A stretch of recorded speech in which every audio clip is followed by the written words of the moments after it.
College admission 2025 নিয়ে একটি গুরুত্বপূর্ণ আপডেট নিয়ে চলে আসলাম আজকের এই ভিডিওতে।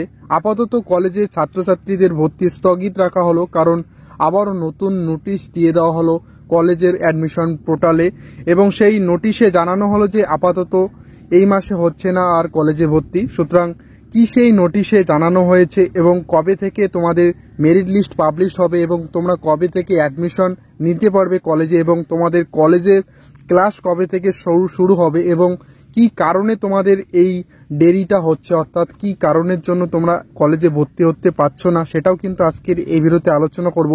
এছাড়াও কিন্তু ইতিমধ্যেই আনন্দবাজার পত্রিকায় তোমরা জানো একটা বড় নিউজ আর্টিকেল, সেই আর্টিকেলে কিন্তু ইতিমধ্যে জানানো হয়েছে যে তোমাদের কি কারণে তোমাদের ভর্তি প্রক্রিয়া পিছিয়ে যাচ্ছে এবং কবে থেকে তোমাদের ভর্তি প্রক্রিয়া আবারও শুরু হতে চলেছে, অর্থাৎ মেরিট লিস্ট পাবলিশ হবে, তোমরা পেমেন্ট করতে পারবে কলেজে এবং কলেজে তোমরা ক্লাস শুরু করতে পারবে। তো সম্পূর্ণ বিস্তারিত আজকের এই ভিডিওতে জানাবো, কাজেই ভিডিওটাকে স্কিপ না করে সম্পূর্ণ দেখবে।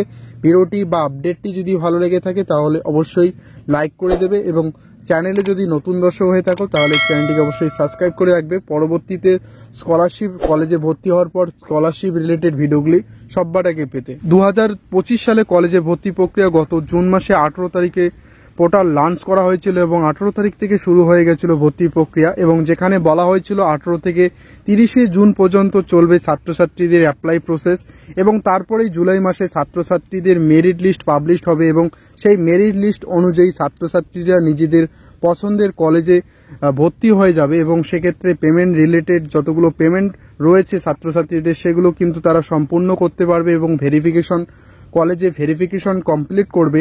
এবং তারপরে বলা হয়েছিল যে ইম্পর্টেন্ট ডেটসেই কিন্তু বলা হয়েছিল যে আগস্ট মাসের 1 তারিখ থেকেই ছাত্রছাত্রীদের কলেজে ক্লাস শুরু হয়ে যাবে। তবে এখন দেখা যাচ্ছে যে জুলাই মাসে এখনো পর্যন্ত কোনো মেরিট লিস্ট পাবলিশ হলো না এবং কোনো স্টুডেন্ট এখনো পর্যন্ত কোনো কলেজেই ভর্তি হতে পারলো না। এর কারণ হচ্ছে রাজ্যে ওবিসি মামলা, অর্থাৎ ছাত্রছাত্রীদের ভর্তির জন্য যে সিট রয়েছে সেটা ক্যাটাগরির ওয়াইজ সংরক্ষণ রয়েছে, অর্থাৎ এসসি এসটি ওবিসি।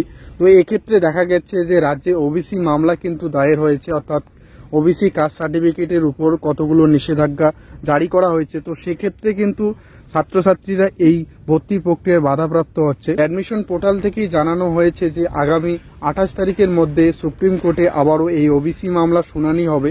তো সুতরাং তোমাদের আবারও এই জন্য তোমাদের ভর্তির প্রক্রিয়া কিন্তু বাড়িয়ে দেওয়া হয়েছে, অর্থাৎ কলেজে অ্যাডমিশনে অ্যাপ্লাই করার জন্য আবারও 30 তারিখ পর্যন্ত কিন্তু নতুন আপডেটে জানানো হয়েছে। সেটা কিন্তু অ্যাডমিশন পোর্টালে তোমরা যদি যাও সেক্ষেত্রে তোমরা এখানে কিন্তু এরকম পপ আপ শো করে, তো সেখানে কিন্তু দেখতে পাচ্ছ।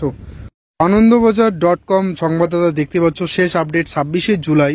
এখানে বলা হয়েছে যে রাজ্যে উচ্চশিক্ষায় ভর্তি ও নিয়োগের ক্ষেত্রে অন্যান্য অনগ্রসর শ্রেণী অর্থাৎ ওবিসি সংরক্ষণ মামলার শুনানি আগামী সোমবার সুপ্রিম কোর্টে সম্ভাবনা রয়েছে। এই পরিস্থিতিতে উচ্চশিক্ষা দপ্তর স্নাতকে অভিন্ন পোর্টালে ক্যাফের মাধ্যমে আগামী আবেদনের দিনক্ষণ 30 জুলাই পর্যন্ত বাড়িয়ে দিল, যেখানে কিন্তু বলা হয়েছে যে ওবিসি মামলা শুনানি সোমবার, উচ্চশিক্ষার ভর্তিতে সময়সীমা বাড়ানো হলো রাজ্য।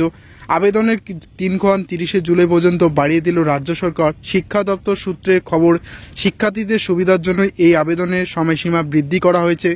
শুক্রবার সন্ধ্যা পর্যন্ত নাম নথিভুক্ত করেছে 3,56,202 জন।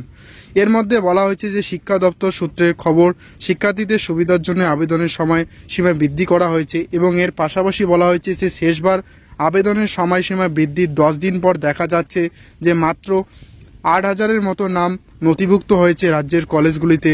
14 জুলাই সন্ধ্যা পর্যন্ত যে তথ্য বিকাশ ভবন দিয়েছিল তাতে দেখা যাচ্ছে 3,48,294 জন ছাত্রছাত্রী নিজেদের নাম নথিভুক্ত করেছেন, যার মধ্যে এই মুহূর্তে 477টি কলেজ ও বিশ্ববিদ্যালয়ে প্রায় 9,48,737টি আসন রয়েছে। ফলে বিপুল সংখ্যক আসন ফাঁকা থাকবে বলে তা নিয়ে এরকম নিশ্চিত ওয়াকিবহাল মহল, কারণ এবার উচ্চ মাধ্যমিক পরীক্ষায় নিয়মিত পরীক্ষার্থী পাশ করেছে 4,30,286 জন। গত বছর এই সংখ্যা ছিল 6,79,784 জন। তারপরেও স্নাতকে ক্যাফের মাধ্যমে ভর্তি হয়েছিল 44,000-এর কিছু বেশি। উচ্চশিক্ষা আধিকারিকদের একাংশ বলেছেন যে সুপ্রিম কোর্টে ওবিসি মামলা শুনানি বারবার পিছিয়ে যাওয়ার কারণেই রাজ্য সরকার ভর্তি প্রক্রিয়ার দিন বাড়াতে বাধ্য হয়েছে। প্রথমে 1 জুলাই থেকে 15 জুলাই, তারপর 25 জুলাই পর্যন্ত দিন বাড়ানো হয়েছে। শেষবার তা করা হলো 30 জুলাই। এতে স্নাতকে 2025 শিক্ষাবর্ষে ক্লাস শুরুর ক্ষেত্রে অনিশ্চয়তা আরও বাড়ল বলেই মনে করছে অনেকে। ইতিমধ্যে পশ্চিমবঙ্গে ওবিসি তালিকা নিয়ে সুপ্রিম কোর্টে দ্রুত শুনানির আর্জি জানানো হয়েছে বলে রাজ্যের তরফ থেকে। রাজ্যের সরকারের আইনজীবী কপিল সিব্বল প্রধান বিচারপতির কাছে দ্রুত শুনানির আর্জি জানিয়েছেন। গত সপ্তাহে মামলা শুনানির জন্য তালিকাভুক্ত হলেও প্রধান বিচারপতি এজলাসে না বসায় শুনানি হয়। সোমবার এই শুনানি হওয়ার সম্ভাবনা রয়েছে। তো সুতরাং বুঝতে পারছো যে আগামী সোমবার সুপ্রিম কোর্টে কিন্তু শুনানি হবে এই ওবিসি মামলা। তো সেক্ষেত্রে আবারও তোমাদের কিন্তু অপেক্ষা করতে হবে এই সোমবার পর্যন্ত। সোমবারের পর অর্থাৎ 30 জুলাইয়ের পর কিন্তু তোমাদের আবারও নোটিশ দিয়ে দেওয়া হবে যে তোমাদের ভর্তি প্রক্রিয়া কবে থেকে শুরু হবে, কলেজে তোমরা কবে থেকে মেরিট লিস্ট পাবে, কলেজে ভর্তি কবে থেকে হবে এবং কলেজ তোমাদের কবে থেকে শুরু হবে, অর্থাৎ তোমরা কবে থেকে ক্লাস করতে পারবে।